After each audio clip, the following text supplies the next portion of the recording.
one. I did. He put the wrong So logo. Martin fucked up. Okay. You can all go to the wasteland.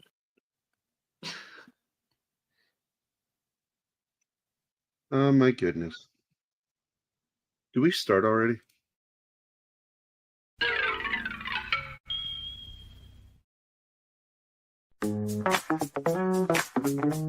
This is how it is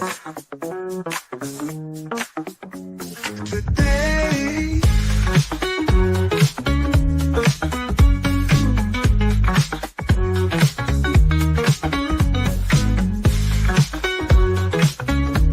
This is how it is today on Pop Culture Mindfield.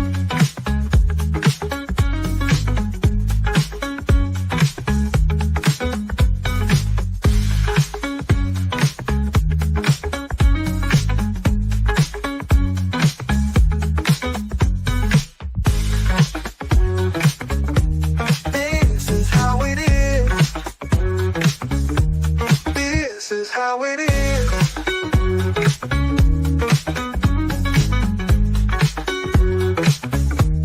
Today, on Pop Culture Mindfield.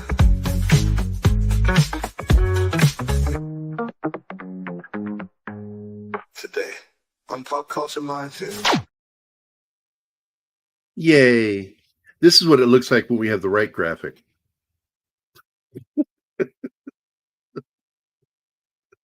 Thanks for fixing it, Don't know what you're talking about. Boomer. Anyway, guys, happy Saturday. We are going to be talking about Mad Max 2, The Road Warrior. When it got released in the United States, it was just simply called The Road Warrior. But Because you're weird. because Did they do the thing with this movie and dubbed it in American? Or did they learn from the no, mistakes of it the was first one? released with Mel Gibson and all their cast voices. Okay, good. But they still had to be obtuse and release it as The Road Warrior rather than as what it is, Mad Max 2, The Road Warrior. Mm, wow. And Because you're weird. whereas, look, if you look at the logo, I keep it as Mad Max 2, The Road Warrior. That's what it should be called. And it's kind of cool because now I'm working with Vernon Wells, the guy that plays Nez in the film. Probably one of the best villains in a long time for a film. I mean, he's horrifying in that film. First, you think he's just a boy in love with his little bitch, riding around his bike, and then bitch gets killed by a boomerang to the head, and then he becomes hurt. He's a hurt creature, and it's so bad that at one point, Humongous has to keep him chained, literally holding the reins in on him because he wants to unleash his wrath on the people that took his bitch away. That's His love, not his bitch. His love. the love of his life. But the guy was his bitch. Come on. Hey, it's 11 Alpha. Hey, Levin. Guten Abend. Let's see. We got Storty is here. Hello. 11 Alpha and Penny are here already. Space Flaggle. Hello, Flaggle. Flaggle. Let's see. Anybody else pop in here? Slasher Fred is here. Slasher Fred. What Is he? he is? Oh. I think that what makes sequels so unique is how we dive into the characters, what we've come to know and love, because this movie, we get to see the character of Max. Yeah, and what's funny is Road Warrior ended up for a lot of Americans being the first movie they saw with Mad Max. Then they would find out later that, oh, he's from another movie, and then they go back and revisit Mad Max, which is, I think, part of the reason why the American distribution took Mad Max out of the title, because it wasn't that well known of a film. Only fucking real nerds knew that movie, Mad Max wasn't that big a film in the United States. I mean, it made money, but it was not that well known. But Road Warrior came around, and all of a sudden, Mad Max became kind of a household name. I mean, we all knew who he was. That's And, weird. And From you my know, and I what? Nope. That's Oh. weird from my point of view because we in Venezuela we had the Mad Max and Mad Max 2. Well, in Venezuela, you know, because it's not the United States, you Yeah. know, the United States was just really kind of like, I mean, it's such a huge country with people spread out, okay? And you got these pockets that knew who Mad Max was. But overall, nobody knew who the hell Mad Max was. But they knew after this movie was a massive hit in the United States. And all of a sudden, you know, everybody's talking about Mel Gibson and Mad Max. The strangest thing in retrospective for me is how in the hell did we get this movie? Because we only receive movies from the States, Mexico, maybe Italian movies. Yeah, no, maybe not. Definitely Italian movies and French movies. How in the hell did we end up showing on 2 Australian movies? I don't know. Well, the interesting part of it is because like the film, this film is at the time was the single most expensive film ever shot in Australia by an Australian studio, an Australian production, not American production, Australian production. They had a what was it? $4 million, between $4 and $4.5 million budget. No Australian film had ever had that much money put into it. And you know, with the first film, like 85% of the budget went into all the stunts and the set and props. Did they have to do guerrilla shooting again for this one? Or did they get permissions this time? Their permits this time. Okay. George Miller, you know, I've got that video. Did you get the link I sent you in the private chat? Yes. Did you get that thing I sent you? Yes. Did you get the thing I sent you? I don't know if you guys even know what I'm referencing there. Nope. No. Harvey Birdman, attorney at law. Big Haven't fat seen it. hippo. Hey, you get the thing I sent you? Always popping his head in the office. Hey, did you get the thing I sent you? It's a dumb joke, but I laughed at it every single time. But they're starting at the 2 minute and 9 second mark on that video. Yes. George Miller talking about let's watch that. Yes, give me And this one couple doesn't have so much of a seconds. problem, but play it at double speed with the music. The other video I gave you, we can watch that whole thing. It's a 10-minute video, but you got to mute it when the music starts. Just the minute the music starts, hit that mute button. wait. I only have 2 links, and both links are to the same video. Okay. Up above that, there's another one. You don't see it, so No. I'll resend it to you. This is the Oh, 10 right, minute because I had making of. some Yeah, there. because you had some technical problems. There you go. I just sent it to you again. That's the other video. Welcome I to thought- the Boomer Show, guys. I'm there was just so like many- that. I didn't do that. That was Sucks that Martin. I can add myself again. Because I have powers. Fuck you guys. Okay, let me put on the video with the interview. By the way, right now, when I'm blowing my nose, I look like George Miller. If you No, say you, so. He you wears look like Gary glasses. with a cold. He wears glasses like these. And he has the gray in his hair. It's weird. There'll be moments where I look like the other day, Zoe said, "You look like Jack Black right now." And I'm like, I know, I got this face that can like suddenly look like somebody else. Well, in daylight, when all your beard shows up, you look like a grizzly bear more and more. Are you ever going to trim that beast? Just under here, Okay. around here. I've been avoiding that- because my back's been hurting so bad. when I don't shave, you can bet it's my back is hurting, and so I'm just avoiding Okay. shaving.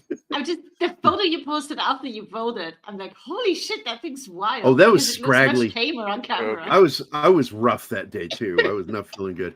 All right, let's Okay, hit this people, thing. here we go. Double speed, right?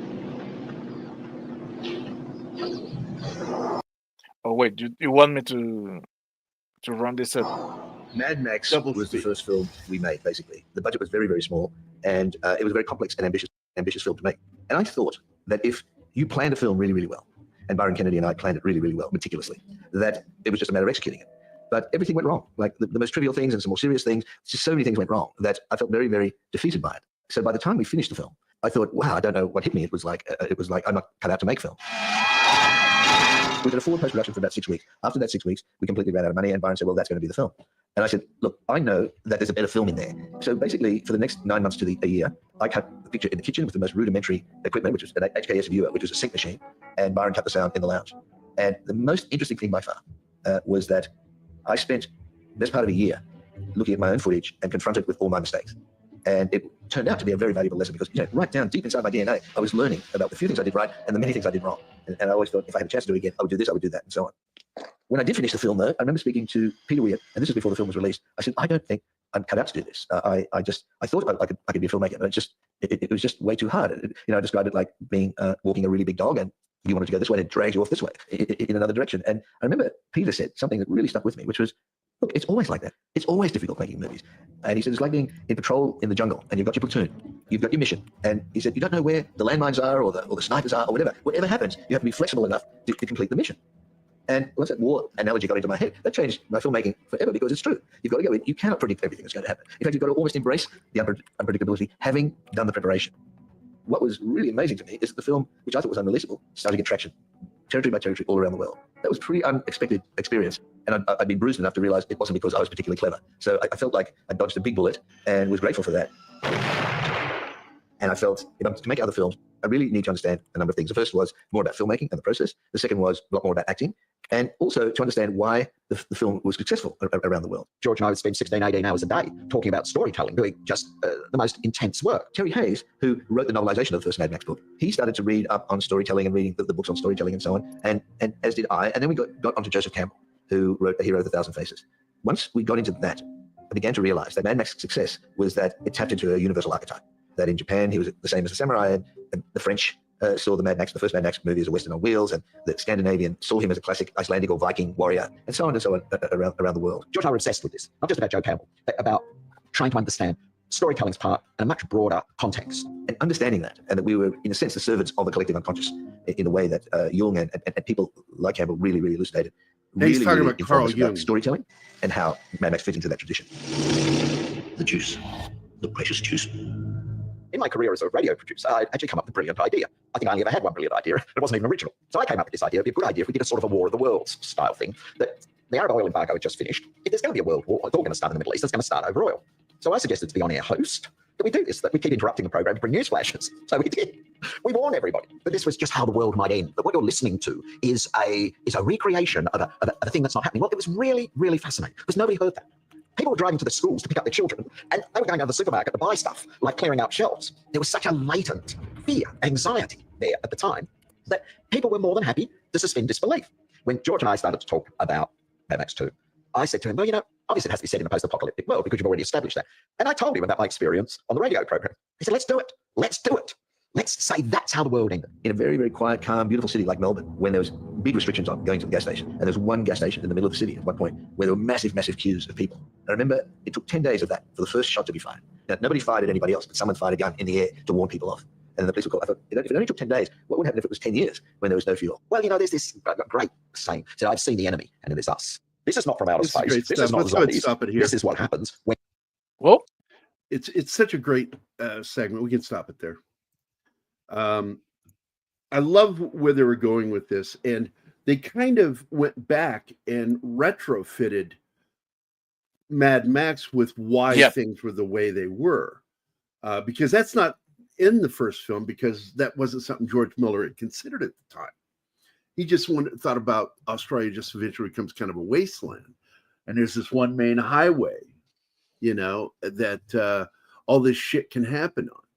And these gangs were taken over. And the last, fledgling, it's like becoming the Old West. And so when they start working on the second one, the guy who wrote the novelization worked with him. Now, he made claims that he's the one who introduced Joseph Campbell to, the writings of Joseph Campbell to George Miller, but other historians have said that it's actually his first meeting with Spielberg and George Lucas, and George Lucas is the one who told him about the hero's journey. And then he started reading about it because of George Lucas.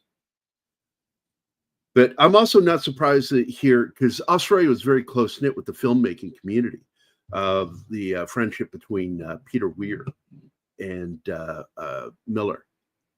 And Miller, explained it in a really interesting way. It's like being a commando in the jungle, and you don't know where the mines are, you don't know where the enemy is, and you just got to be flexible because you got to be mission oriented. Focus on the mission and be prepared to improvise.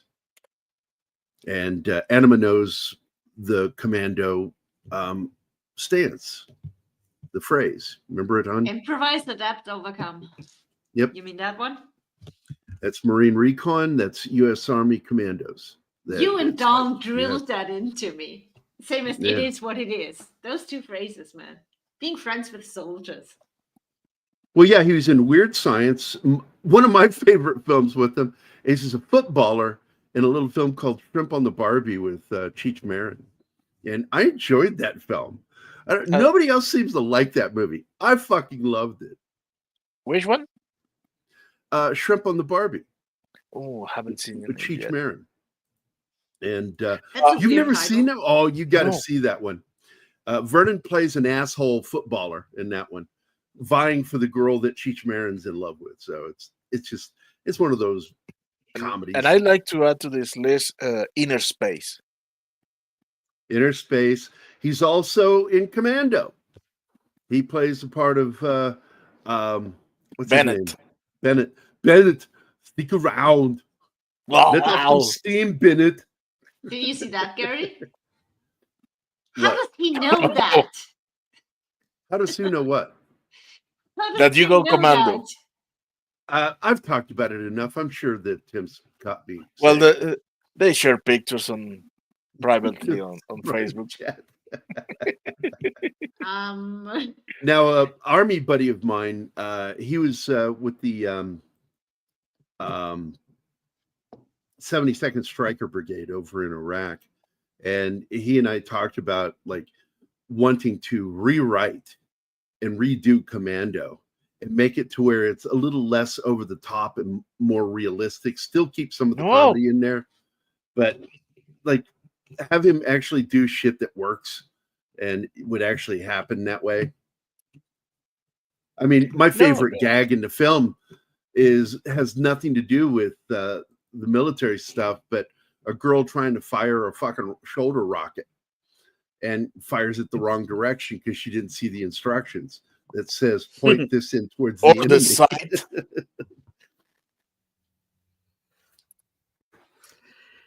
I did have one quick question. You brought up Peter Weir before, and that got me to remembering his first film, which was a movie called The Cars That Ate Paris. Yeah, which was from a few years before, 5 years before Mad Max. I'm wondering how much. People love to think that he is like this, straightforward, dramatic film director. It's like, no, go watch his first film. Peter Weir's got a wicked sense of humor, actually. Picnic at is it Hanging Rock? Is that it? Hanging Rock, yeah. Yeah, Hanging Rock. That's a creepy fucking movie. It is. I saw that when I was very young. It's disturbing. Maybe too young to be watching. It's not very because creepy. of something that is done on camera. It's what's suggested. Yeah. That got under my skin. I'm like, oh my God, what a bizarre movie that deals with the supernatural. Also, may I say that Microsoft Edge sucks and it should be grounds for an antitrust action that it is forced upon buyers. Hey, man, you're not going to get any arguments from me on that one. I get pissed at Microsoft all the time. Let's By the see. way, I have to run somebody's video. Here Oh, yeah. we go. Please do. By what name are you known? There are some who call me Tim. Okay, the actor you're talking about, Alpha, there, I like this guy. His name is Bruce Spence, and he was in Road Warrior, and they liked working with him so much they brought him back as a different character that's kind of the same character in Thunderdome, my least favorite of the trilogy. There were certain things in there, like, first of all, love Tina Turner as a singer. Can't stand her as an actor. She was annoying in the film. They always bring it up in chat, Gary. Whenever we mention Mad Max, I actually do Mad Max, like now and on Wednesday, it comes up in chat. Please, can we get past Thunderdome? So that must be really bad. It makes me so not want to watch that movie. Well, we need to watch it. You need to watch it because there are elements in it I really love. I don't get pissed at Microsoft. Well, no more. Tim wants us to do this, so he really hates us. He wants us to do it. It's not bad. It's just different. It You is know, when bad. you And it's you not go bad. from It's not bad. no, you It's go just- from these. Sorry, I didn't want to interrupt. No, you go ahead. You go from these kind of fast-paced, hardcore rated R movies to this kind of slower-paced PG-13 kind of old man Max story. And it's not even a good old man Max. It's just Yeah, it's Fury Road would have it's been a good old tonally very different. Dude, it's like seeing the it's the kids. It's Okay, almost like seeing a movie about Ewoks without hair. It is Indiana Jones. And that's the problem. I don't want Mad Max to be Indiana Jones. Basically, it's George Miller's version of Temple of Doom. I don't think you Yeah, can call them it fast is. paced. They're only an hour and a half. If you only have 90 minutes to tell a story, it's not fast paced. It's just tell the story without stalling or dragging it out. Yeah. Yeah. So there were Fast-paced certain movie is a things in movie the that film. goes 2 hours and it's bang, bang, bang, bang, bang, things happening. That's fast. Thunderdome should have been an R-rated film, and they should have stuck to what works for the film. But look, it was a big hit, made its money, and so when it makes money, a lot of people think, well, that means it was good. No. No, it doesn't. Not Yeah. always. And so there it is. So Thunderdome is one. We'll probably eventually do it, Tim.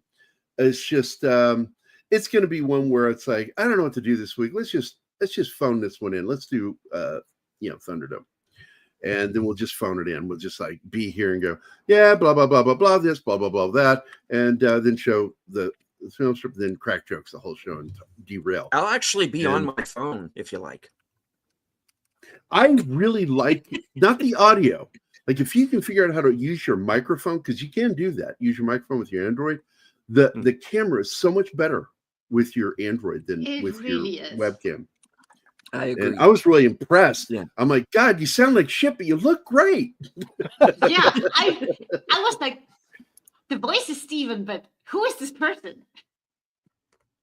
Exactly. And it's sort of like when he was on there, because I don't know, were we live when that happened? Because Yeah. Yes. sort of like,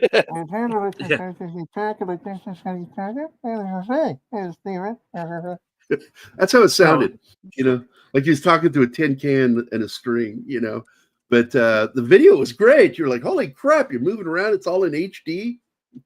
So, but anyway, getting back to talking about Road Warrior. Road Warrior is every mistake he made. He said it in that interview.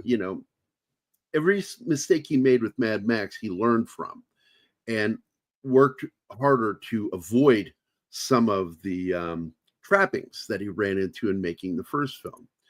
And one of the things, though, he definitely ramped up on is the Jungian Campbell, because a lot of people know this, Joseph Campbell and Carl Jung knew each other.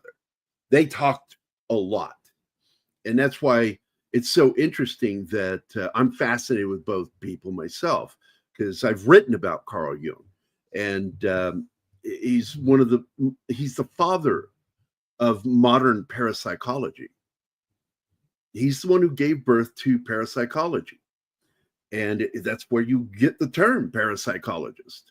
And people think, oh, he's just some psychologist. No. He's more than that. He's the person who came up with dream analysis. Freud didn't come up with that. Freud took Jung's research and adapted it into his psychosexual theories. It was all about sex with Freud. Yeah, everything. Problem with Freud's theory is everything ends at puberty. Yeah. It's like, where do you go from there? It's all about the penis. Whatever. Oh, dude, penis shut or up. penis envy. Yeah, penis or penis envy. Yeah. And whereas Jung broke from Freud, saying that humans are not like that, humans are not psychosexual, humans are psychospiritual, that all cultures are built on faith and belief systems. Every culture. And so Jung's a far more interesting read than Freud. And so anyway, Jung wrote about the archetypes, or archetypes as some people call them. And you heard him mention that in the interview, that's what Joseph Campbell did all of his writings, that all cultures have their hero journey. Yeah. I started reading about Jung because of Peter Gabriel when I was a younger teenager. And but then Synchronicity came out, and I was like, holy shit, this is awesome. More stuff about Carl Jung. Loving this 80s classic talk. Absolutely. Nice to meet you. Oh, wait. Yeah, I know Off the Cover. Oh, yeah. How do I know? Is that through you? That's one of Stephen's weirdos. Yeah. I do the Mystery Movie Night podcast with him. Yeah, that's where I know him from. Okay. Yeah. Hey, Connie, how you doing? Hey, Should Connie. we start the slideshow? Yeah, I guess we almost can. half an hour in. Holy shit. 27 minutes. I just saw that. Well, we're having a good conversation. Plus, we watched that interview with him, which was really good. Yeah. That whole making of it has some great interview moments in it. And this is, of course, the Mad Max 2 version. And there's Bruce Spence. He's the gyrocopter pilot. He was in Matrix 2 and 3. Well, you got to understand, Australia is a large mass, and everybody's in tight-knit areas, and they have at that time, they had a very small community. And Bill Spence worked with everybody. In fact, you'll see a movie where Bruce Spence and 3 of the cast from Mad Max are together in the movie. Not to be mistaken with the other Brian May. This is the Australian Brian May. So what they came up with this idea is to retroactively refit Mad Max by saying that story took place at the onset of this war, and now everything is just gone to shit. Yeah, if I found very funny that in this retconning in which Mad Max 1 in fact happens after World War III, the best thing is World War III ended because they ran out of fuel to keep fighting. Yeah. Don't go, guys, to keep going, mate. So I do want to point out too, this little montage at the beginning of the movie is actually clipped from George Miller's first film he made in school. So, and he was talking about the same subject, basically. So all this black and white footage was straight out of one of his other films. Low Spec Linux is here. What's up, man? Am I missing anybody? I want to make sure I said hi to everybody. Yeah. Charlotte's Night Star, the werewolf, is here. Hello. Yes, that's the only one. All right, I got them all. Yay! I win. I made fun of Chuck Dixon today. I haven't checked to see if he got it because he digs my humor. He like named a film I've actually never seen. It's the first time. I've known him for what is it, 14, 15 years. And I'm like, holy crap, all the times you posted movies, this is the first one I've never seen. You win the internet. Oh, Pillage. just lurking. Get your ass in here. Yeah. What the fuck, Mike? You need to be on the panel. I first heard about Jung watching a movie called Eagle Has Landed, and that's all I know about Jung.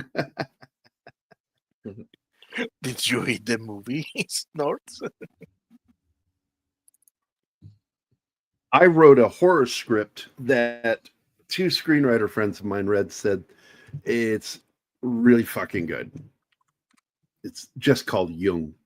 And it's the story of when he broke his relationship with Freud and went off into the world, the near Far East and into the deepest, darkest Africa to research religion and the paranormal. Did you give me that to read? Yeah, you've read it. Well, I gave it to you to read. I don't think I've read it. Oh, if you've given it to me, I read it. Look at that car. Mm. That's one thing I love about this movie is it has a great love for cars. Not enough. Even though it destroys them. Exactly, they break them all. And that is the only thing I do not like about this movie. They destroy the black on black. And I cannot pass about that fact. It hurts. Oh, you talking about his Ford Falcon? Yes, it's called the black on black. Yeah, it completely gets destroyed in this film. But he gets another one, apparently. Finds another one. He has that by Thunderdome, doesn't he? No, he's only using the Which one is it? Fury Road, he has it. Yeah, but Fury Road is a legend too. Even in this movie they say, "Oh, this is the last one of those." However, did you notice that this gang they have a lot of Ford Falcons too? Yes, they do. In fact, I got confused when I saw one going and I see the guy in the back with the spear thing. And I'm like, holy shit, that's a Ford Falcon too.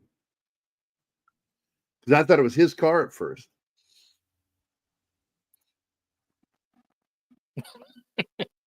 Mike,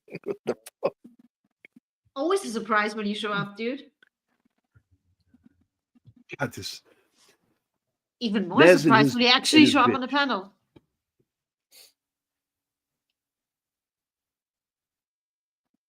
interesting. Haven't seen that yet. Going to add it to You the haven't list. seen The Eagle Has Landed? No. It's an Alistair McLean story. It got panned really bad, the movie did. But Right. I actually enjoyed it. How old was I when that came out? 14? It has a 6.9 rating on IMDb. That's not too bad.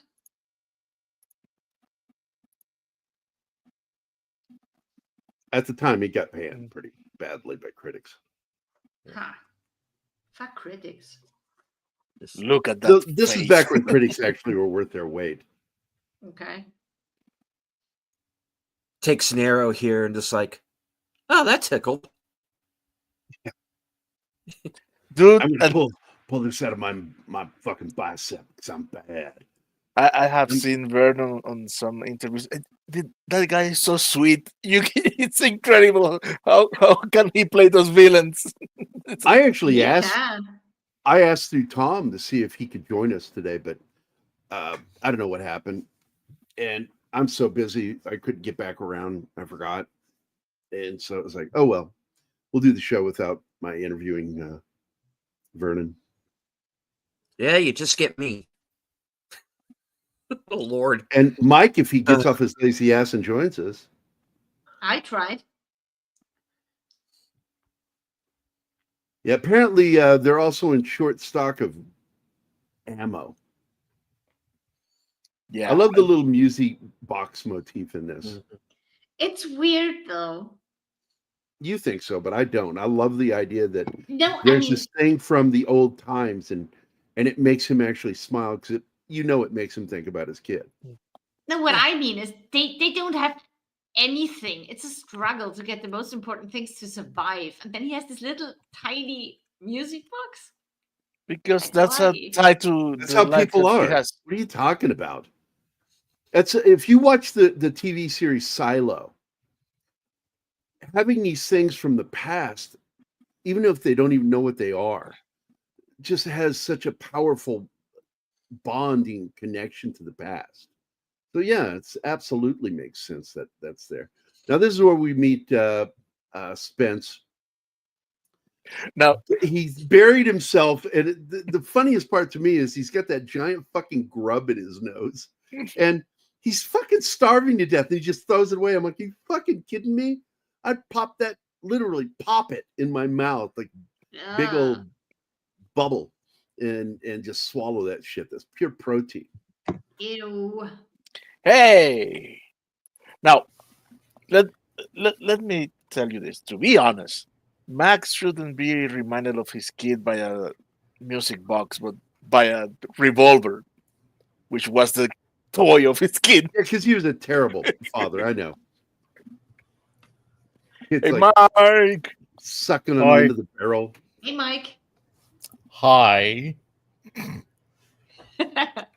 I have answered the clarion call. He's already weird. We love that. Zax is here. What's up, buddy? Hey, Sax. Let me. Oh, I get a heart. That's sweet. Aw. There you go. He was running from something, sir. And then he crashed into a DUI checkpoint, committed 10 felonies, and not to mention FUing a room full of cops. You FU me all the time. Fuck you, Kyle! I love that movie. I don't care. I love that I do movie. too. I did too. And when we watched that, I'm like, oh, this is where we get the fuck you, Kyle clip from. And then I was like, yeah, clip them all. Clip them all. We need them all. I want Just to for you, get Sax. and soup up my own model, but it's hard to find the Ford Falcon XP. It's good luck finding that car.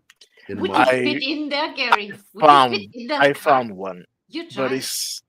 it's the wrong color. It was seriously? You silver. paint it. You paint it yourself. No, not toys. Model kits. Oh.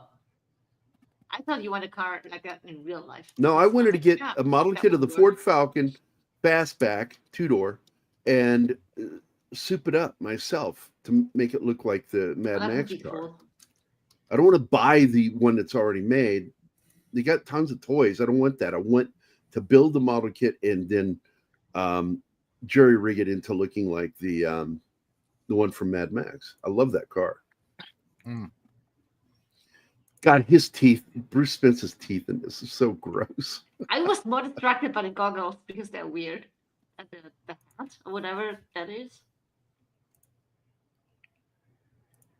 But again, I want to point out that George Miller liked working with him so much. He brought him back in the third film, but as a different character. That's still pretty much the same character. This is so fucking funny. He ties him to the seat and then wires the fucking shotgun to the frame of the car and then ties a wire around the actual second trigger. The first, there's two triggers there. One is for the safety and the other one's the actual trigger. So he's got the trigger tied to the bone in the dog's mouth. And anytime the dog turns to look out the window, something's out there, the guy's like getting terrified he's going to get his head blown off. There's a moment and there's a rabbit or a hare running. Like, the dog, and the guy, don't look at it. No. Yeah, it's fucking funny. Can we please address how cute that dog is? The dog's gorgeous. I love the dog. But when he rolls on his back, when he opens the can of dog food, oh my god, I'm melted. I love the alpha beta relationship he has with the dog. That the dog is absolutely understands that he's pack leader. And so he gets to eat the food, and when he throws the can over to him, he's eating. But then Bruce wants some of it, and Doug bites his The hand dog's off. like, hard no, dude. Fuck off, man. That's mine. I heard that the dog was actually from a shelter that was due to be euthanized or something. What? How can they train a dog like that? All Animals dogs are used in trainable. movies that are highly trained. Yeah, but how did they have time? Usually, you would use an animal that has been trained to do shit like that, like way before. You wouldn't pick one from a shelter and train it. That's a lot of It's an training. Australian cattle dog used for Yeah. herding. And any dog like that, you know, has a high intelligence. It's like the Australian Cattle dogs, sheepdog, yeah. man. It's got like one of the highest IQs of in the canine world. And they need to work. They go crazy if they don't. It's like huskies need to run. They need to work. Now, once again, we talked about it last show that Humongous was at one point supposed to be Goose, having survived and I guess roided up and become this character Humongous. Yeah, and the steroids fix his skin and everything. Except for the Yeah, face. right. What is his other nickname in the film, Martin? Do you remember? No, I only He's the think Ayatollah of of rock rock and roller. roller. Yes, the Ayatollah of rock and roller. And the warrior of the wasteland. The warrior of the wasteland. I love this movie so fucking much. Now, you need to have a big intake of protein to keep that muscle. Not just protein. Let's be real. What? That you need a big intake of protein to maintain that muscle build. Carbs and build up. protein, yeah. Yeah. What the hell is he eating? Other people? I know. Probably I know. eating more And I crocodiles bet or you they something do. like that. Well, I bet you they probably do eat people. Oh, that dog. I love the way the dog is just laying there. Hello. And he was, by the way, he was scheduled to be put down when they found him. Having worked in a fitness center for almost 2 years, the protein they eat is chicken breast and cottage cheese. That's what And, The Rock lives on too. Like The Rock eats vegetables and chicken. Yeah, that and protein shakes, and it's a diet that Was it- sucks. What was his calorie intake? 5,000 calories a day. It was something horrible. He eats like 6 times a day. And have you seen the pictures of each time that he eats? My goodness. It's gross. It's every time he eats, every one of his meal is more than I eat in the whole day. It's And- really gross. And it's all, as you said, chicken and vegetable. Well, the thing is, you know, when your metabolism gets that high, like, you know, we would sometimes get maybe 2 meals a day when I was in the Army. And that's why MREs came in handy, because that's 3,500 calories for an MRE. And God, man, we needed those calories because we were constantly burning calories. All calorie means is energy. It's like particulate of energy counts as 1. And then you count how many of those particles of energy you use. A friend from OCS and IOBC went on a chicken breast and tea diet to prep for a bodybuilding competition. He turned yellow. Oh, probably from the tea. What would cause that? In the Army, they give you what's called the Alaskan cabbage diet too. Because you got to maintain weight in the military, and Right. Eventually they used calipers when I was in, because they tried to kick me out during basic, saying I was fat, and I'm like, fuck you, I'm not fat. You know, I'm just big. I'm a big guy, and so they got the calipers out and measured me, and they're like, yeah, he's only about 11% body fat. I'm like, yeah, fuck you, I'm fat. Even though I had a drill sergeant, not my drill sergeant, a drill sergeant come up behind me in chow hall and called me donut. And I'm like, fuck you, I'm not responding to that. I just stood there. He's banging his fucking hat against the back of my head. I would not turn around. I kept facing forward, pissed him off, and my drill instructor yelled at him. He says, Don't fuck with my dog, man. He's smarter than you. He called you his dog? That's Yeah, weird. I was his top dog. I was his top dog. And I think it's in this scene I got a little confused because I thought it was his car in one of the scenes here, right at the beginning. And I'm like, oh no, that's one of their cars that they souped up. It's a Ford Falcon. So yeah, they're Ford Falcons all over the place.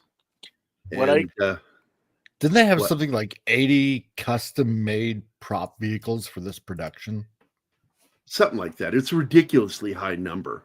Yeah. And I mean, that would have made it. What a they really are is expensive they're film at the the time. chassis and engine and wheel well of the other vehicles, and then they just souped them up and built new bodies on them. The thing that makes no sense to me in this movie is how they do not have a permanent siege. When the nights came, they go away, burning more fuel. Well, do you understand what's really going on here? This is a Western. Again, this is the Fort Apache, and they even put fucking Mohawks on these guys. Yeah. That's yeah, but they burn the fuel. Coming to get the fucking fort, whatever the fort has that they want.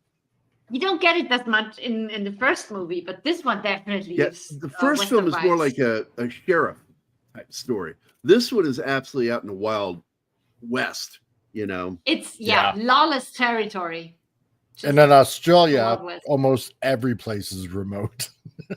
Mhm. That's why when they finally made an right. Australian Western with Quigley Down Under, I was like, fuck, man, why don't they make more Westerns about Australia? Because that shit's crazy.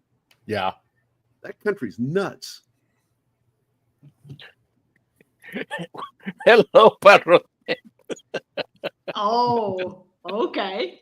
I take umbrage with that, mister. Nobody's a bigger whore than Tom. Nobody.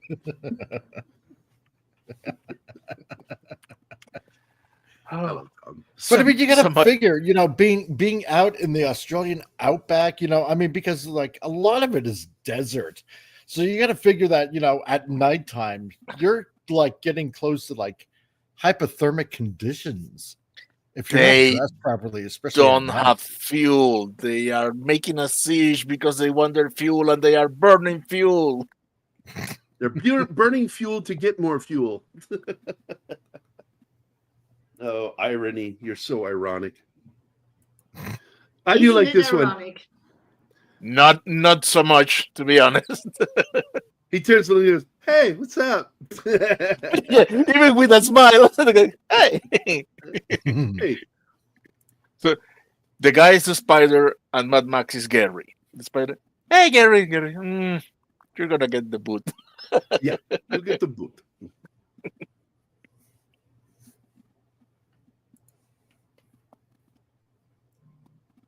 Hey, Jamie G. What's up, man?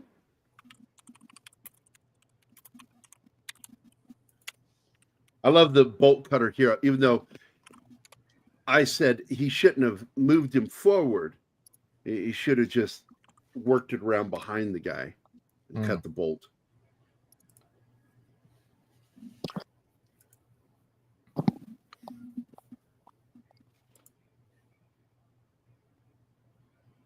Little Thunder. Yeah, there you go, Alpha. It's just simple math.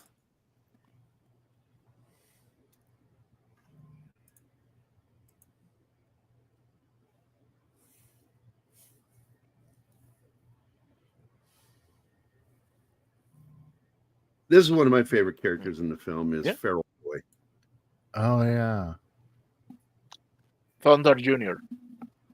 Yeah, there's that fan theory that says that Mad Max in the Fury Road film is actually him grown up. And I'm like, no, he has his own story. And he told us who he became. So it's not him.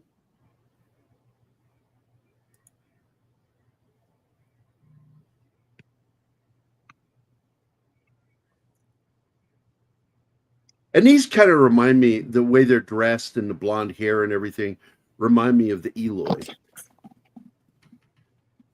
My question with this movie is why did Max choose to stay at the end instead of going away with them after all that he had just endured? Because Gyro took the kid, and Matt said, fuck it, I will stay here with the truck." He's a loner. He's, that guy that He's a lone never wolf. feels at home anymore. But anyway, I just brought up the Eloy, and just not sure if you guys even know who I'm talking about. Yeah, the Eloy and oh my god, H.G. Wells. Time Machine. I tried Yep. to remember the name of the primitives because the Eloy were the refined. Oh my god, I cannot believe I just seen the parallel between that story and the Star Trek episode in which Which one? Spock go to a cloud city, and there's the miners that lives on the planet and are getting poisoned by the. It's the same. It's the same story. Yeah, pretty much. The Eloys and the oh my god, the Morgoth. No, Morgoth. Not Morgoth is from Lord of the Rings. The Morlocks. Morlocks. Right. So I want to point out this guy right here. Swear to God, he looks like Australian Richard Burton.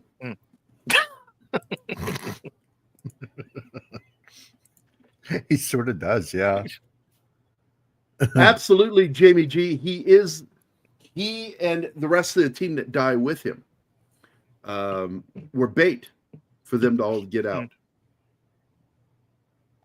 The sad thing is, Papagallo, he goes back to rescue Max and the kid, and he dies in the process. Yeah. Gets that big ass humongous spear in the back.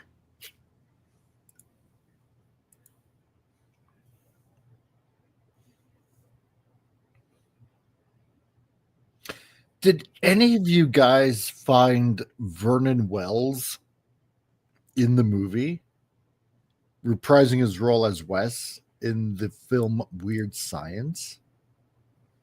What? Well, yeah, he's in there. Yeah. I don't know if anybody noticed that. Yeah. Well,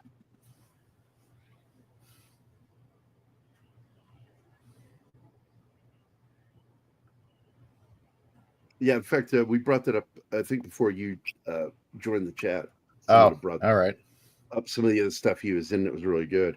So I was talking about him because I'm working with him on this new story. So, commentary appropriation.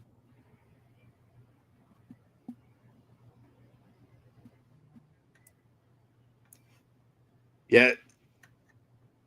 For some reason, when I saw this in the theater, it's like, oh, they're going to have a romantic thing going here. It didn't Yeah. happen. Thank God. But she does croak trying to save the other dude, guy without the legs. The mechanic. Yeah. Which makes no sense. You shouldn't have your mechanic as part of the bait crew. You shouldn't have with the convoy. Yeah, that was really a bad decision. That was stupid. No, we'll bring And him the feral along just kid in is the- case something happens. Oh, these two guys. Oh man, the way in which they died. Yeah, this is the scene where he goes up there and does the Ayatollah of rock and rolla. I love that guy. And then the kid throws his boomerang and he thinks he's going to catch it and it nips off the ends of his fingers. But originally, Humongous was supposed to be Goose. And this is from George Miller himself. And it just never got... First of all, you'd have to fucking explain, like, how the fuck did he get so jacked? And where are all the burn scars from his body? Yeah. He got better. He walked it off. No, come on. Got better. Got more better. He found out a really good ointment. Yeah, the way they souped up some of these buggies is awesome. They look like little rocket cars. Hey, we're being raided by Mephisto. Mephisto. Hey, Awesome Raiders. sauce. Maybe he joins us again. Now Well, that he looks like has a an Gila invitation. monster. That looked like a Gila monster. It always does. Every time they show it, the little hole that the feral kid is in, there's like there's a lizard there, and it looks like a Gila monster. It's not a Gila monster per se, but they are part of the same family. I don't know how you say that name in English. But those bastards, those kills kangaroos. Okay, So Meth is going to be joining us here shortly. Nice. You can see it there in the bottom of the screen. It looks like a Gila monster.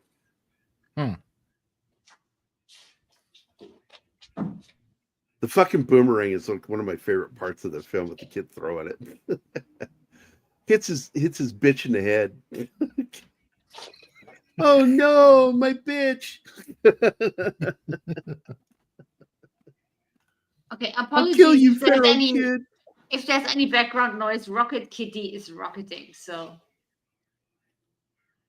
Here he goes. He thinks he's going to get it, and it cuts his fingers off. I love that. Ow. Everybody laughs about it as the guy falls to the ground in agony. Yeah, friends, man. All laughing at you when you get hurt. Nice to know it's still happening even after the apocalypse.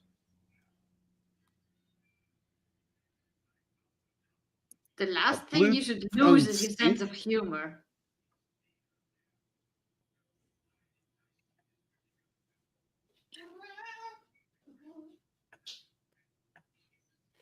okay. That does not look like it. Although that's pretty cool looking animal right there, the blue-tongued skink.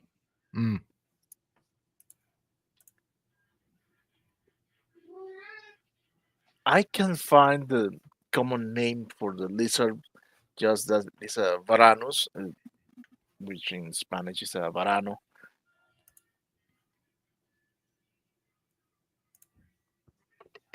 And the specific species is Varanus giganteus. So They do have Gila monsters there in Australia. I was just looking it up. But I like that one that Alpha brought up. That's a gorgeous looking lizard. It's called the blue-tongued skink. Where do you get those? I never heard that name. do you know how do they kill the It's Australian. kangaroos? Okay, so it's probably lethal. Oh yeah, those More bastards. than likely. They spin and whip the kangaroos in the neck with their tails, and when the kangaroos hit the ground, they bite their throats. Whoa. So yeah.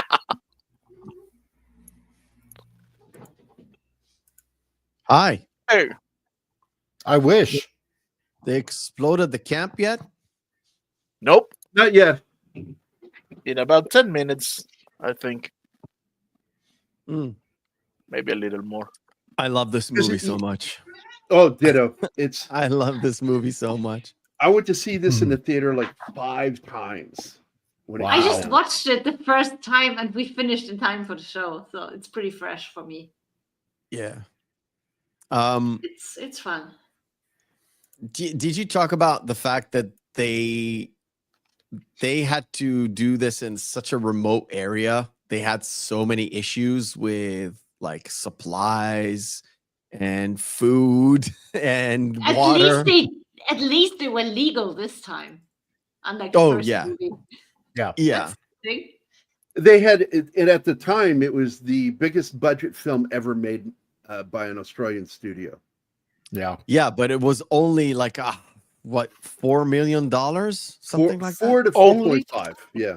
Only back then. Only. Well, that's 80s millions too.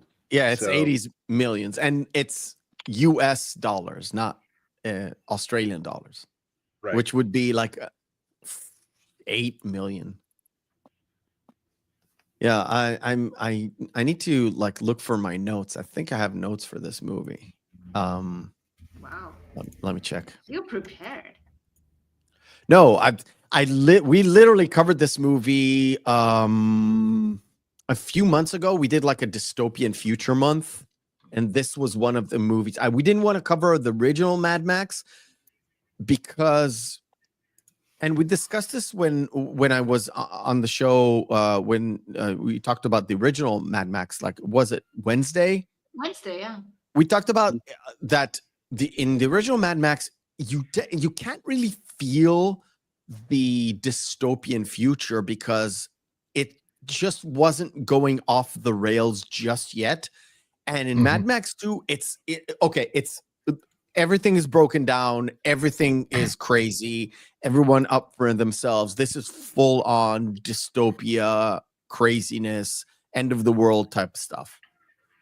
Well, we just said it a little Well, while that's ago. because the It's like a author Western, this that wrote the movie. novelization of Mad Max, he's the one who came up with and worked with Miller that when they do the sequel, it needs to be after the World Wars. And so they retrofitted the story to explain what happened in the first film. That wasn't something George Miller came up with. That was come up with by the author. And thank God they worked together on it. This, by the way, is the original movie poster because I like this shit. I love this. I love this. Yeah. It's freaking amazing. It kind of, it kind of telegraphs what's about to happen. But yeah. Did you talk about why they use the tanker as the sort of MacGuffin of the story? Well, we brought it up that it is a MacGuffin. That because they show the very first time he watches them moving vehicles out of there from up on top of that rock with his binoculars, you see that they send out two groups and then a lone one by itself that actually has whatever it is. Yeah, the fact of the matter is, it was kind of inspired by the like late 70s oil crisis. That's why they because that was kind of because George Miller's like, okay, when everything kind of breaks down, what's missing? So water, we need food, and we need a way to move people from place to place. So gas. Yeah. Oh, that's right. When we have a gas shortage. Gas shortage. The way he said it, I was just going to tell you, the way he said it is what we saw in a guy firing a gun in the air out of frustration in real life. That was just after 10 days. What would it be like if it was 10 years? Yeah. And he said that because we showed the interview with him and the author, and that did come up. And I think it's brilliant because it was something we all, guys my age in particular, remember that shit. Oh, hello? Somebody snoring? Yeah. Not me. Deleted? Are you awake? I'm taking my old man nap. Gosh. All right. But I like how the title, the Seven Sisters kind of represents like all the gas companies as well. When you think about it, Shell, BP, Exxon, Mobil, Texaco, Gulf. Seven Sisters Petroleum on the side of the tanker. Oh, the boy, Emil Minty, said that Mel Gibson's the one that taught him how to throw a boomerang correctly. No shit. Yeah, that's cool. He said that in an interview when he was much older. Yeah. Wow. George specifically wanted him to be first. He needs to be like sort of this feral animal that kind of lost his speech because it is so broken down. There's no schools, there's no nothing, but also to revert even further back, be sort of aboriginal, and he had to throw it correctly. Even though he's like a tiny little person, right? He still needs to throw it correctly because that's what would feral people do. It doesn't matter the size; it's a matter of the skill. So yeah, it's something that was brought up when I was in medical school that we were talking about the kids that were feral, raised in the wild, why they never learned to speak. And the reason why is if you do not use that part of your brain by the time you're 5, you will never be able to use it. And I always found that interesting. It's like, come on, there's got to be some sort of way to break that. I love this fucking dog.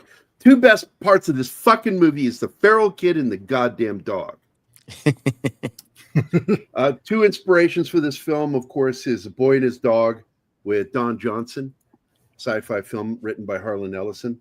And the other one is Yul Brynner sci-fi film that came out in, I think,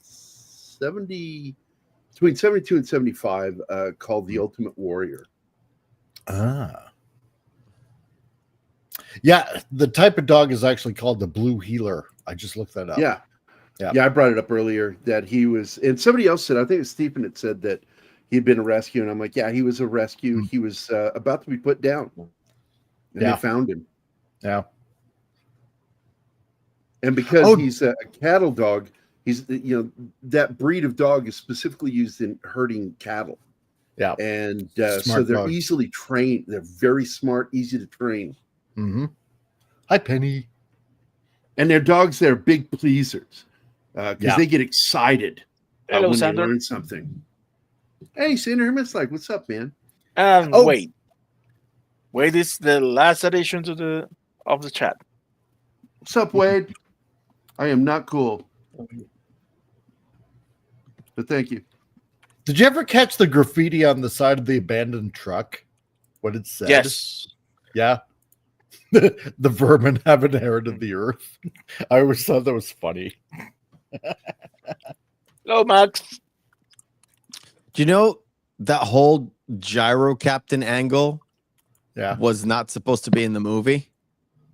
No, I didn't know that. Yeah, the whole gyro captain angle came because George Miller wanted aerial shots. So they got this small little helicopter to do the aerial shots. And then he thought, well, that's interesting. How about I put in the gyro captain angle into the movie? And he's the one that actually does have a very significant role because it seems like he's like his prisoner, but he ends up saving him for the first time when he flips the interceptor after he got the fuel. And it's almost like a Vietnam War film footage too. Because you see him on the helicopter looking off like that. I love that whole thing. I didn't know that. So was Bruce Spence already in the film? No. The idea, or was he hired because of that? They knew at the pre-planning, at the pre-production planning, they knew they wanted an aerial shot of the chase. So there's a whole chase sequence with the tanker, and they wanted to have a like top-down look. Now it has that Mad Max look that we know of the chases of the really crazy cars chasing the tanker. It's so iconic. It's been imitated several times. That aerial shot was really important to George Miller. And then he said, well, why don't I just have a story angle for this? So there is a reason why I have an aerial shot, because the gyro captain accompanied this whole truck convoy from above in order to help them. So he has a reason to be there. And that's how this whole came about. And it's written down into the original story before they even shot one shot. Interesting. Yeah. But Miller liked working with Spence so much that he brought him back as a different character, even though he's pretty much the same character in the third film, which we eventually will get around to doing. I'm just not as big a fan because they went for a PG kid movie. It's basically Mad Max and the Temple of Doom. And it's like, I always thought it was a sort of a nod to this movie, kind of half, but very, yeah, very safe. There's no nudity.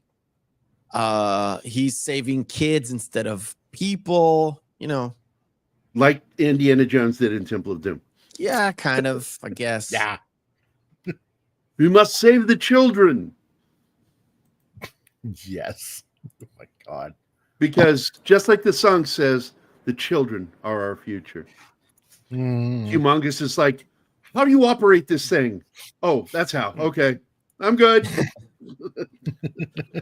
If you want to save the children, close up Hollywood. Yeah, not gonna happen. Yeah, right.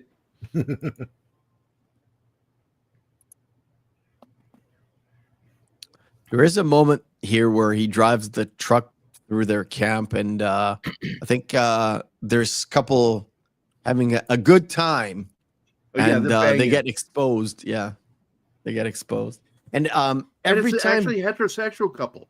It was odd because there's so much gay stuff in the Mad Max movies. Yeah.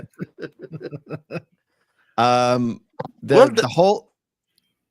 whole issue with the chases being sped up was for a reason, sort of like to give you a heightened sense of speed. Yep. Especially they did it in the first movie during, too. Yeah. When you have like the POV shots of the interceptor running through the roads, Right. But in here, it's for everything, every action, even the point where the couple are where they're banging and the tent kind of flies off. That's also sped up just to give you that speed sensation. Now, did you notice that Humongous refers to the gang in two ways: dogs of war or gay berserkers? Yeah. So you got it. Dogs of war and gay berserkers. I mean, the dude who's got his head cut off, like the blonde dude, was this guy's boyfriend. Yep. They were writing like he was writing bitch with this guy. Bitch. It was his bitch. Yeah.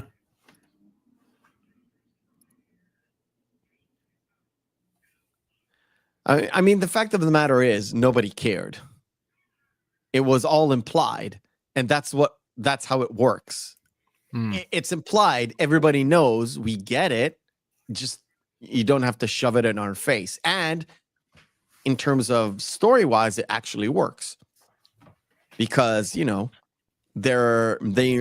may be less women in these crazy crime gangs. Hey, you do what you gotta do, man. You do what you gotta do. Yep. Your hair is looking pretty nice. Them gotta survive. You got them pretty eyes. Oh yeah. I see you got all your teeth. Yeah. We're gonna need to knock them out. Makes for better sucking. Yeah. You get a better seal. You guys sound like that. You sound like a gay macho man savage. Make that slurping sound real good. Hey, just to let you know, this is Nielsen, the guy who plays Humongous on the left there. Oh, there we go. And, what, the black dude?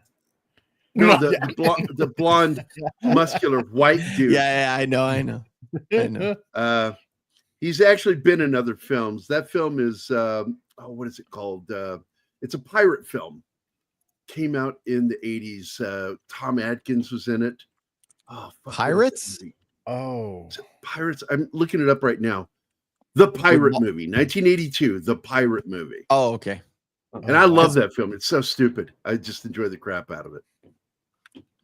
There's a movie with Walter Matthau called Pirates. It's terrible, but it is horrible. But I watched it. I love it. It's times. the one where he wants that golden chair that they took off the Aztecs. Ugh. It's grimy and dirty and disgusting, and it's a great pirate movie. But it's also a terrible pirate movie. Yeah. There's another film called The Buccaneer that has what's his name that played Quint in Jaws? Welsh actor. Oh, Robert Shaw. Robert Shaw. And it's also grimy, but good. Soylent Green is Canadians.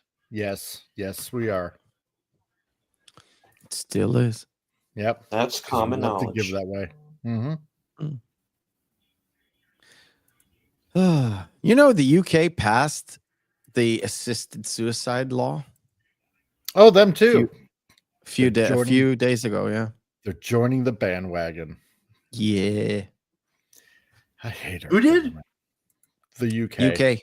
Yeah. Of course. Yeah. It was bound to happen. But please continue the movie. Yeah, I'm looking up the film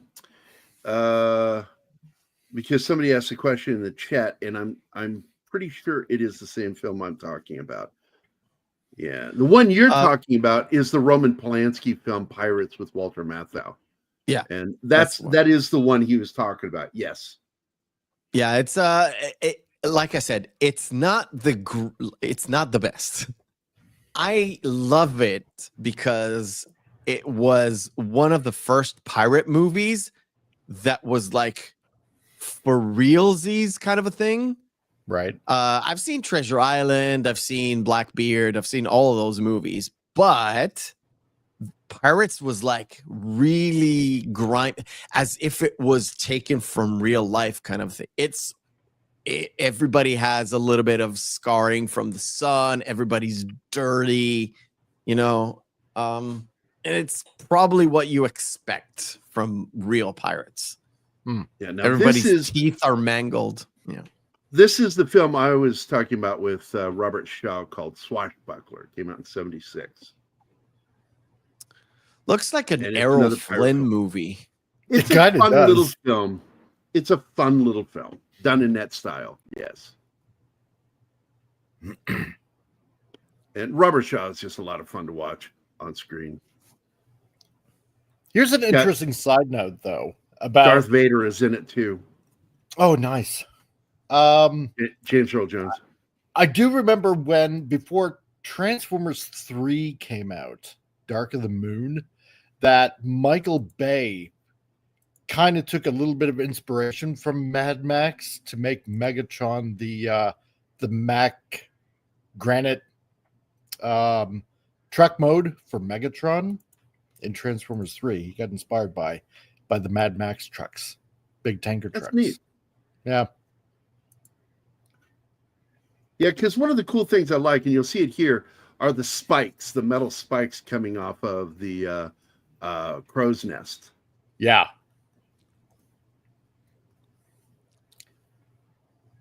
That is an odd one. Peter Benchley wrote the book, The Island, and it's a story of modern piracy, done with a little bit of a creepy, eerie edge to it.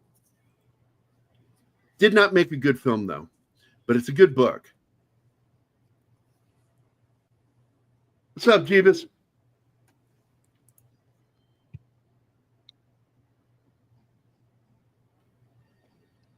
Bakeman's Girl is here too. And of course, I meant to say hi, but Max Demon is here too.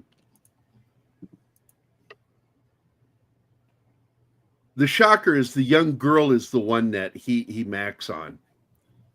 And she actually goes for it. She actually likes him. I'm like, oh. That's someone's gonna be breeding. Chicks digs the gyro.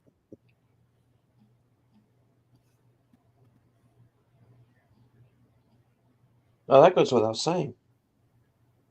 It's the car, man. Chicks dig the car. In this case, the kind of fucked up helicopter. But hey, and it's definitely not the teeth, because ooh.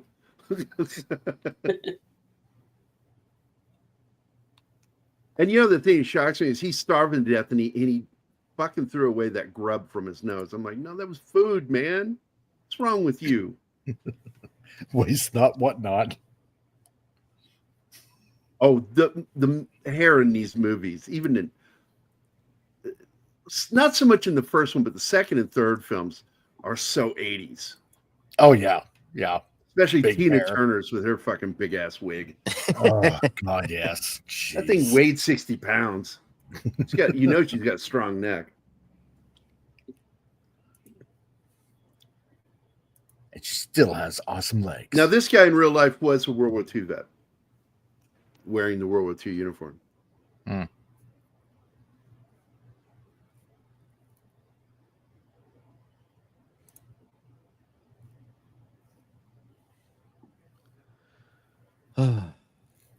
Mel Gibson, man. Yeah. He's got some good stuff coming out soon. I want to go check that out. I'm really I like happy that that the dog food. I'm What's really that? happy they didn't dub this like with the American accent and just Oh yeah. Just let it fly and be done Mhm. with it. It really doesn't matter. The movie was Fully agree. The movie was so good. It really didn't matter what accent they used as long as they were speaking good enough English. Yeah. They didn't use any too much Aussie words. Just the gyro captain a little bit. But it's Bruce Spencer. You already has this thick accent. But you get what he's you understand him, right? Yeah. Oh yeah, I totally understand it. He actually has a hint of a Kiwi accent because that's where he's originally from, is New Zealand. No, I mean he does have a thicker accent than Mel Gibson. And Mel doesn't really have a lot of lines. He has 43, 44 lines in the entire movie. That's about it. Well, that's following still the theme that he started at the first film, that the character's like a silent movie character. Yeah. It's like a sort of a silent hero. He's not mute, but yeah, he's silent. Well, it hero. follows that thing that we talked about the other day with Conan the Barbarian. The problem with the reboot was they turned him into a 16-year-old girl on prom night, and he doesn't shut the fuck up during his movie. Conan works best when he's silent and deadly. Speaks only when it's necessary. Right. Yeah.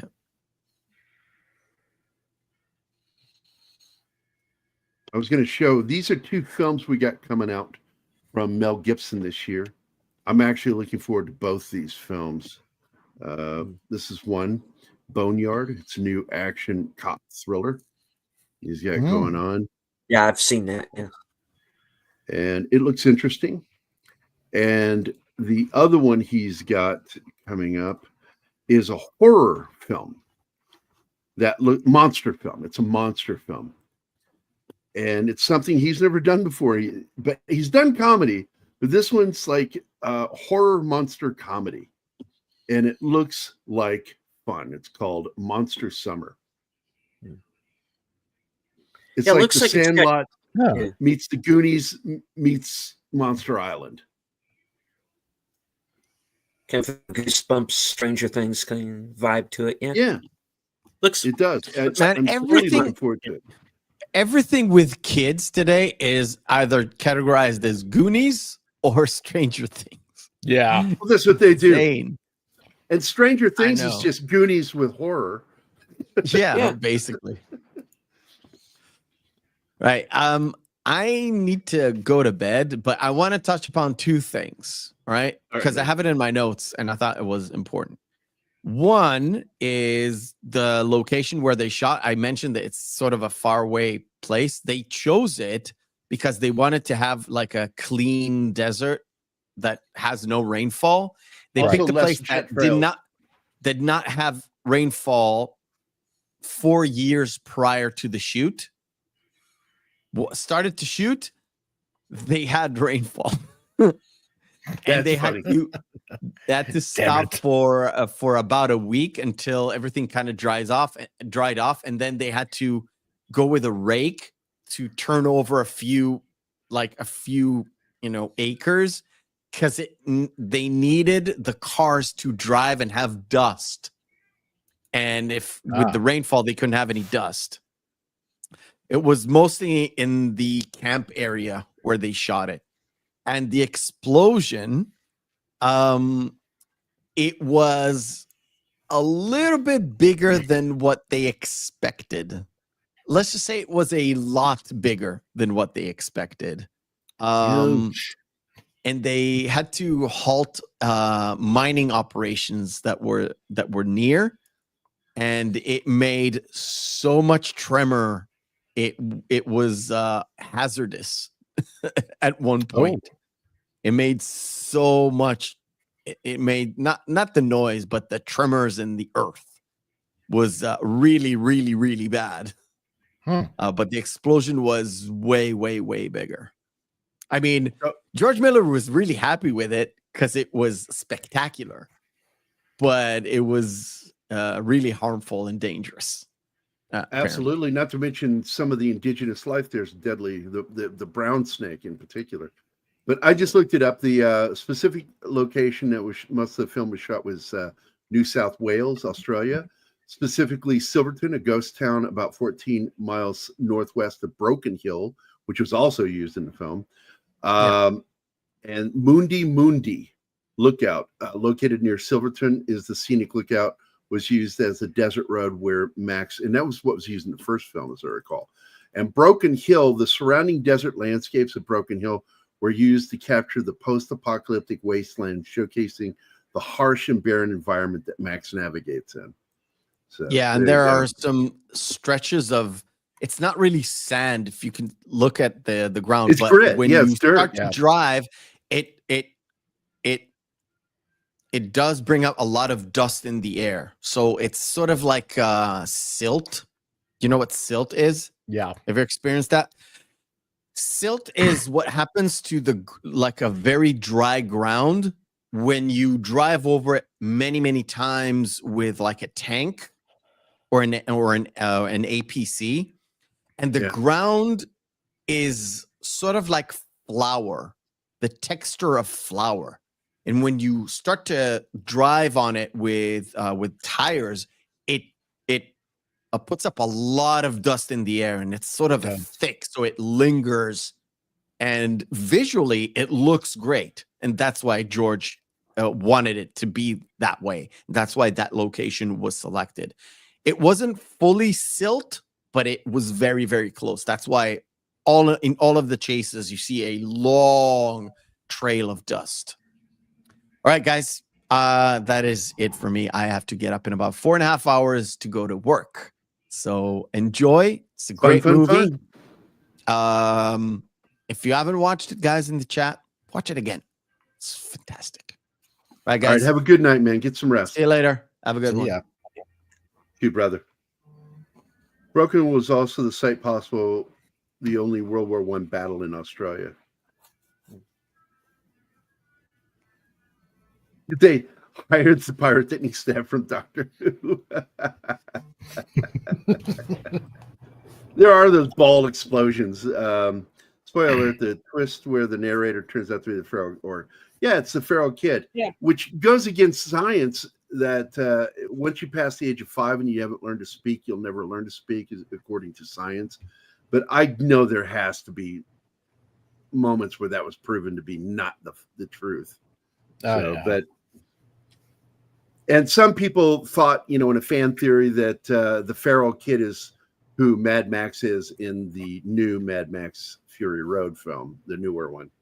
It came out in 16, I think. And he tells what happened to him in the narration. That now he's the leader of these people in the North. It's like, so clearly he's not fucking Mad Max.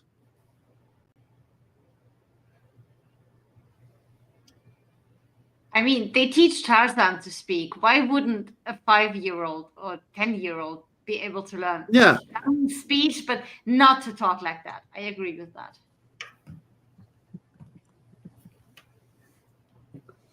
Because they talk about it in that movie Nell too, with Jodie Foster. God, what a terrible movie.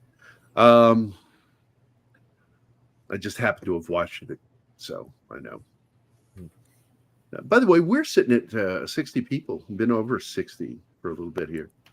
Hope everybody's enjoying the show. Please remember to like, subscribe, You can join us on, and many of our panelists that come on here, we talk about film. We're not just film nerds. Some of us work in the industries. I work in the film and comic industry. And the Comic Relief Crusader, he has the hardest job of all, being a happy Canadian. Yeah, I know. Yeah, it's hard up there in Canada. Yeah. Canadian land. My burden to bear. Living It's up going to be here. fucking Mad Max up there soon. Yeah, I in saw Canada. that your conservative speaker got booted from the House because Again. take back calling the guy. What did he call him? A wacko? Called him a wacko. Called Yeah, Trudeau call him a wacko. I know. He was so fun. He says, "I'll gladly rebuke the word and replace it with this word." And Yeah. they didn't like that. They're like, we don't like that. We don't like that. You're out Yeah. of here, Mister. And then yesterday, Trudeau goes to that is so Mar-a-Lago. hurtful. Yeah. Oh, yeah, it is. So hurtful. Like, Oh, ouch. yeah. How dare you? My fifis are hurt. Yeah. God. Base Fraggle has you have the physical meter for all three of them. Awesome. Nice. I'm waiting for the 4K set and then I'll buy it. But it's only the original trilogy that I would pay for. I wouldn't buy Fury Road. No, I couldn't watch that. I've Yeah. seen it. Don't get me wrong. I enjoyed it for what it's worth, but it's not Mad Max to me. No, same here. That's He why could have Maybe made it Mad Max, but he chose Maybe not that's to. a dumb question, but is Fury Road and Furiosa the same thing? They're related because Furiosa is the prequel to That's the Fury Road. newest. Oh, okay. But it's and he had to throw Mad Max on there to sell it. Furiosa. Yeah, I and I never hear it's a really good film, but I don't give two shits. It's I not never what I checked wanted. into this series before we started doing it, so it's been like a week that I saw Mad Max for the first time, and now I saw Mad Max 2 What's today that song? for the first A time. Whole I don't New know World? anything else. Isn't that the song? A Whole New From World. Aladdin. Yeah. New world. Yeah. She's been exposed to Mad Max. A whole new world. Not really, no. My It's eyes have movies been that are never- opened. Movies that I never bothered to watch because You need a better enunciation, Mike. Yeah. Well, it's just nice to know that Anima gets to watch all these older movies that we watched, and a brave, brand new world has been opened up to her, where she's been sheltered, much like I have been in Canada. I did watch old Hey, movies Rob. with my dad, but I'm just my dad loved Walter Matthau, for example, or Oh, yeah. James Bond. So we did have movie evenings, but actually that started after I moved out. So I was 19 plus Mhm. when I was home at the weekend, and we would have James Bond nights and Yeah. stuff like that. So he did introduce me to some stuff, but growing up with opera and classic music and barely any TV, I just missed out on a lot. So I got like 20 plus years to make up when you guys See, grew up on TV, and I did. And it was the same thing with me, with my dad being Austrian as well, right? You know, you grow up with classical music and lots of Strauss and opera and stuff like that. And yeah, but my dad, he'd always put like on a James Bond movie, and he liked Walter Matthau too. And What did you do for a living, your dad? he was a diesel mechanic, and he was a musician on top of that.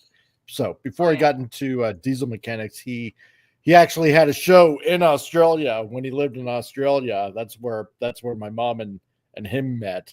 And he had a show, a segment on this one Australian show. I can't remember what it was called though, but you know, when they finally moved to Canada, he would tour across Canada. You know, got an album out and stuff like that. So, you know. But see, so he was into it, but both my parents played in opera orchestras, so I grew up backstage. Ah. So yeah, I basically Lovely. grew up in the 1800s. So there you go. You grew up cultured. And Kind of. and then you met Gary. Yeah, all downhill. So Yep. I'm holding it here for a reason because I wanted to I'm talk sorry, about go this. back. Oh, yeah, the no, gun. this is an awesome pistol right here. This Mhm. is also the same pistol used by Dirty Harry. It is a 44 caliber Magnum, and it's a beaut. I don't know why you would want to put a scope on that, but okay. I guess it looks cool. That was the thing in the 80s. Slap a scope on it. Escape from New York. Everybody did it. And you look at the skull and crossbones, it looks identical to the decoration seen on the red XA coupe, which gets wiped out by the truck. And actually, one of the pins looks like a map of Australia, which is kind of it's interesting. model that specific gun is a model 2944 Magnum by Smith and Wesson. It's a hell of a weapon. And As Clint Eastwood would say, it'll blow your head clean off. Yeah. And the thing that I wanted to bring up is also in the case that he carries the weapon in. You see photo? like these little keepsakes, and you see the photo and whatnot. That to me explains that's not Goose, because I have the feeling that maybe we would have seen that photo before in the previous film, or something like that. To me, they are two different characters. I mean, it would have been a nice idea to find out at the end of this movie, holy shit, it's Goose. But I'm kind of glad he There isn't. needed to That be a would story to it, and it's not in there. Yeah, and it's not in This there. is a Yeah. very thin story. And that's what makes it work. You don't want to overthink it. So it's a very simple story. That's the thing about these kinds of movies. You don't want too much story or definitely too much plot. And that would technically fall under plot, having it be someone from his past. His best friend, it would be messed up. Like finding out Darth Vader's your dad.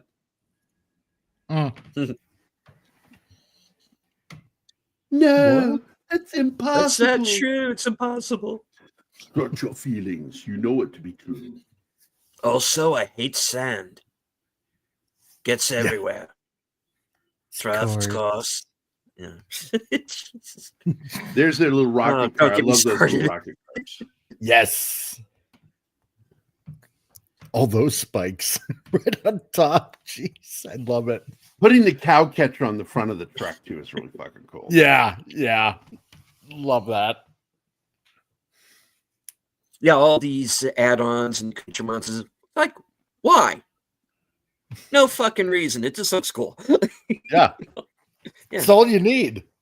Yeah.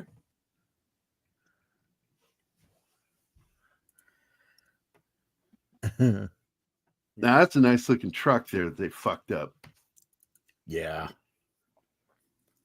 A lot of people don't know that thing, the scoop on the front of a train, is actually called a cow catcher. That it was put on there because they kept running into cattle on train, and then they were getting tired of having to try to stop for them. That thing was there to get them off the fucking rails. You could run, but you can't hide. He can run, but he can't hide.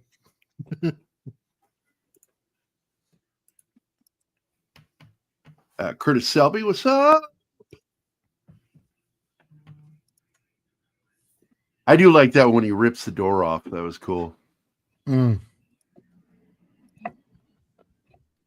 do have an echo of the Kane ripping the hand off moment in this, when the guy hooks the back of the truck and then doesn't think about what that torque is going to do to his vehicle with a vehicle that's bigger than him. And it flips the car over. It's like, that's a stupid thing to do. Why would you do that? Because I don't know physics. Tears up the back part of the truck. And then This is the dumbest thing here. Even though this is a cool scene where he catches fire, he's trying to put the fire out and his hands are on fire. Why would you put your mechanic on the truck that's the dummy truck?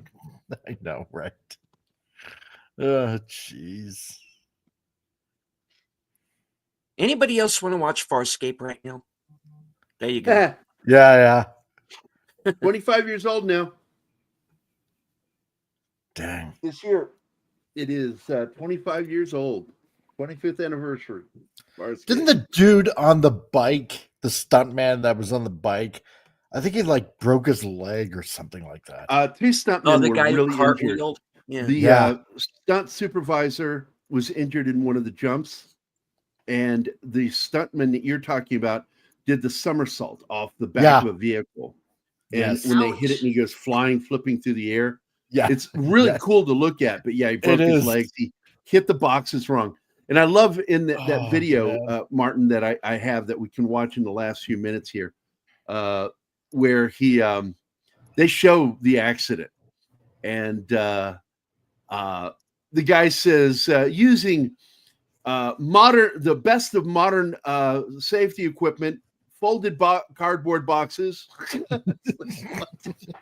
Do you think he still gave them the stuntman thumbs up after the stunt? Like everything is okay. Then it was like, ouch, because I did watch The Fall Guy on my journey back. Well, if he broke his femur, I'm going to tell you now, he didn't give a thumbs up. Femur fractures are fucking awful. Mm-hmm. One of the most painful injuries you can have on your body. Yeah, but everybody I know who broke a bone said like at first adrenaline kicks in and you don't feel a thing, and then the pain comes. Yep. I never broke a bone, so I don't know. I can attest to that. Apparently, broke this toes, was a real but- accident.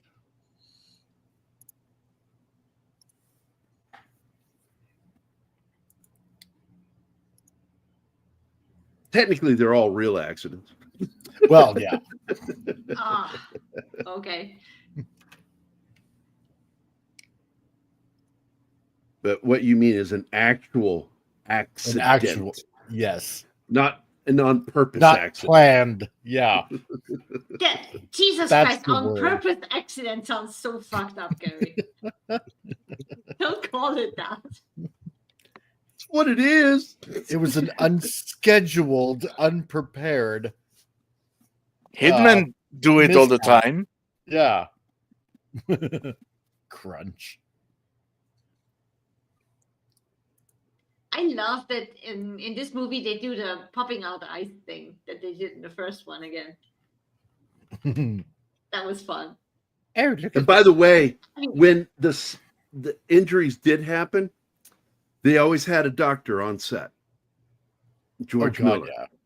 Because people forget George Miller is a medical doctor. Both he and Byron Kennedy were practicing doctors.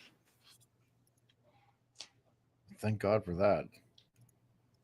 The thing is, though, were they still good? I mean, you need to keep doing it. If you don't, you forget things. So I don't know. I'm calling to see if you've changed your automobile insurance. Yeah. When dude is in the auto gyro, he's holding a picture. Does anybody know what that picture is? I Always love wondered what you. that was. He looks like he loves him. See it, love. That's love. That Yeah. kid is kind of cute. Oh, he's adorable. Kidding me? Crazy hair, but other than that, I wonder how old he really was. He looks like he's about playing 8. him.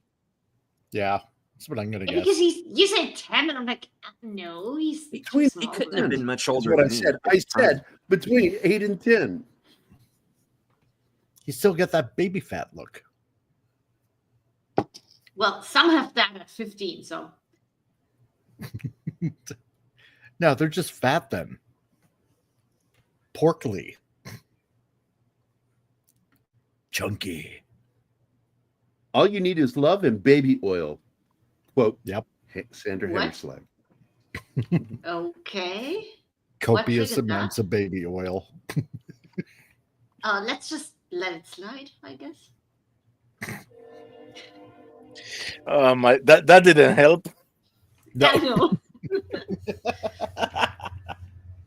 I don't know, but yeah. Sometimes chat bias stuff at us, and I'm like, what triggered that? I don't know. Yeah. Oh, yeah. Rob Altus brought it up that Byron Kennedy actually died in a helicopter crash while making crap. the third film. A lot of people don't know that. What? Damn. Wow. He was Kennedy's partner. Hmm.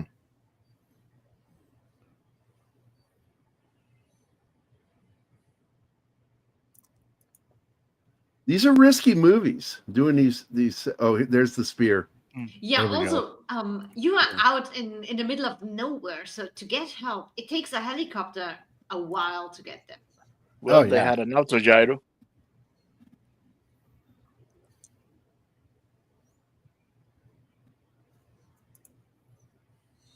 And that's kind of the fake out that make you think that he's been killed too, because this is the part of the movie where they're killing major characters off right and left to the point that you're Every character you've been made to like is off very quickly. gone. Yeah. Why did they do that though? Did they not plan to continue after that? I don't know. Did they think they wouldn't get to?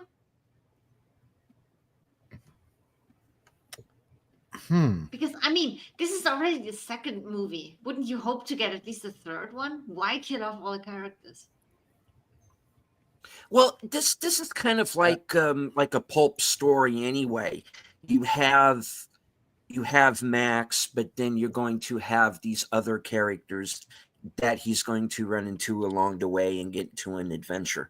I watched this. I never expected anybody other than him to survive. I mean, you'd get a few other characters. I didn't think the kid was going to get killed or anything, but you know, it is kind of like that sort of pulp, you know, storyline that you would get. You know,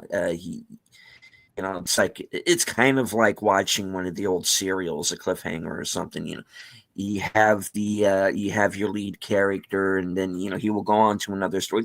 This is a great one here. Yeah. Oh, sorry, yeah. Go ahead. I just wanted to come back to this because this is one of my favorite jump scares in the film. Oh yeah. Where the kid's going after to get that one last shotgun shell for Max, and you know you saw Wes get scooped up in front of the truck, but you think he's dead, but no, he's right there at the fucking front of the truck right when the kid reaches for that shotgun shell. Here comes Wes, right at the camera. It's one of my favorite moments in the film for jump scares. Come on, get to it. I backed it up so we can see it. And it leads to Humongous's death because you got Wes on the front of the truck and you got Humongous using nitro. Yeah. Speed Because towards him. Max is not technically trying to kill Humongous here. That's just the first car he sees. As I got to get this motherfucker off my windshield. You know, that's all he's thinking. Yeah. And this is so fucking gross. Oh yeah, the dudes there. You know, I think I remember my dad telling me that, you know, the mechanic there was actually a paraplegic. And that's why he was always hanging around with, you know, in the yellow sling because his legs, you know, are tied together. Oh, so okay. he was actual. Yeah. I just thought they did that for an actual paraplegic character. Oh, yeah. Okay. Wow.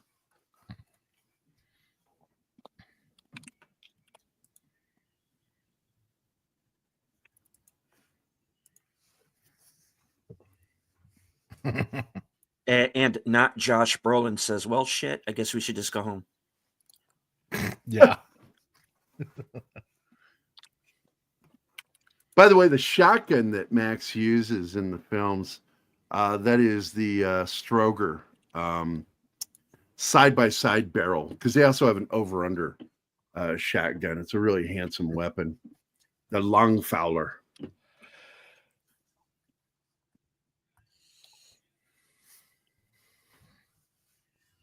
Pew, pew. And it's funny that I wouldn't think you would have a problem with making ammo in that apocalyptic future. So I was kind of annoyed by all the bow weapons in the film. Yeah. And this is one of the things that throws you off about Fury Road is that in Fury Road, they're spending off ammo like they've got it to spare. And if this film is supposed to be taking place before that, where there seems to be so Well, few. I think it's a mistake. It's a mistake Yeah. that Fury Road is fine. This is the mistake they made, that there would be a shortage on ammo. There would not be a shortage. You can make it. Fairly easy to make.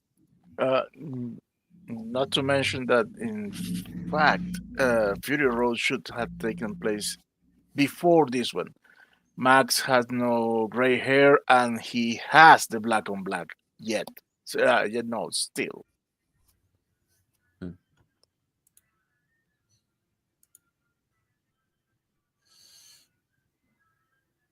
Because the car is blown up in this one.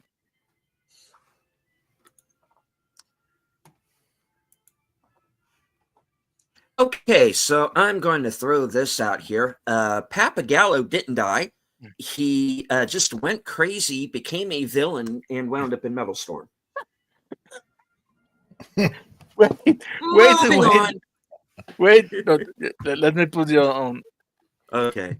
Well, imagine my shock. Show it again. Show it again. Metal Storm. The destruction of Jared Sin. Papagallo lives. He's the Steve now. Dun, dun, dun. All right, sorry. Just wanted to get that in there. He used the whole incident to fake his own death. Yeah, of course. It was all an elaborate plan. He grew tired of caring for all those people. So, no, I want to live my real dream.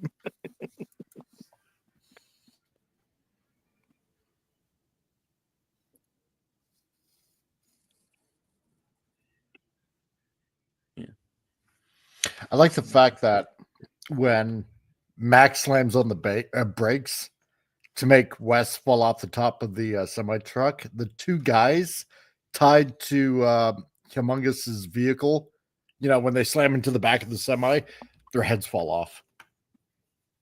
I thought that was hilarious. If you look at it in slow-mo, it does happen. You'll see it. Like accidentally, or I never noticed it. No, it's well, I mean, there's like blood splattering everywhere, but if you watch in slow-mo, you'll see it. It's hilarious. Who watches blood splatter in slow-mo? You weird, Mike. Well, Yeah, Mike, you're weird. Yeah. Mike. But if you look close Weird. at the front of the truck before it hits the dirt, Wes's arm is still hanging off of it. But if additionally in the final slow pan across the truck, you see his hand wedged under the front. I like gross and splatter and all that stuff, but I would never watch that in slow-mo. You are so that's weird. fun. Oh, it's fun. It's funny. But I not to get too gross here, but I once saw a real life video of a motorcycle crash where kind of a similar thing happened to the guy, and I'm like, yeah, okay, thank you. I don't need to see that again. But I'm merely making the point of that can physically take place. In the movie, if it's different. Yeah. Real life, Yeah. I watched a motorcycle crash as a teenager, and a leather suit doesn't protect you from much. So no, not really. Yeah, the whole idea of using leather is just like what they explained with downhill skiers, why they wear the outfits they wear, is not to keep things from breaking, but keeping them attached to you after it breaks. Mm-hmm. That's what the idea of the leather was. And it's to avoid fire too. It's igniferous. In downhill skiing, fire. Well, yeah. I mean, bikers. When downhill skiing was snow bikers, you were on fire when you went down, and whoever survived won. That's right. Yeah. Yeah. What are you guys just making up sports now? Sure. Yeah. Yeah. Why not? Chess. Haven't you seen rollerball in the snow with snow bikes? We need to keep the audience engaged somehow. So Hey, we're monkeys in the house. We're doing our due diligence. Pop Culture Minefield and the Panel of Weirdos. You're welcome. You That's invite me, kettle. you get me. You know.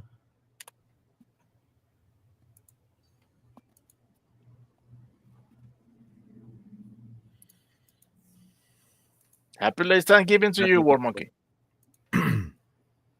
What?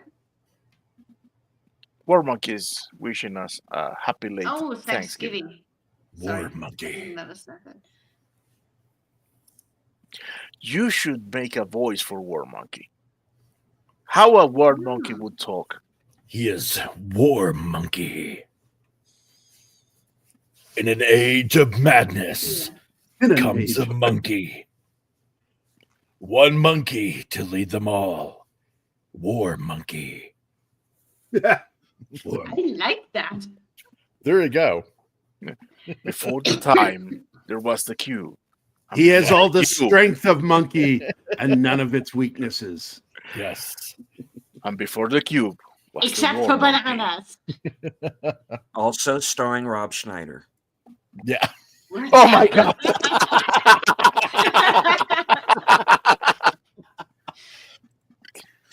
And his playful sidekick, Rob Schneider. Watch them as they go on adventures together in a dystopian future. In a world.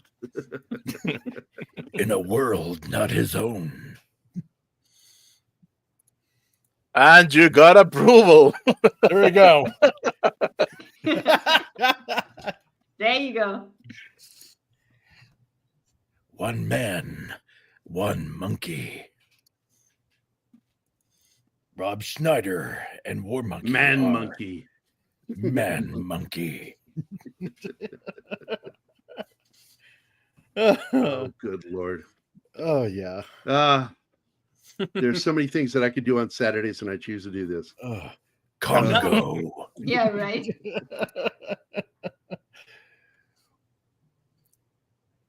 The only monkey that is worthy to be in the movie called Congo. Yeah, see, we need to do that soon because that's going to be a fun movie to make fun of and talk about. Oh, man. This movie, Road Warrior, is in it's in my top 10 favorite films of all time. Where is it? It was just really influential. 3 men. But I and a do monkey. love at the end that Gary. you Where is it? couldn't kill the feral boy. And it's No. the rule that Ford Fairlane explains at the end of his movie. You know the movie I'm talking about, The Adventures of Ford Fairlane. Mm-hmm. Fun And movie. here's the scene. This is it. What? You didn't really think we'd kill the fucking koala bear now, did you?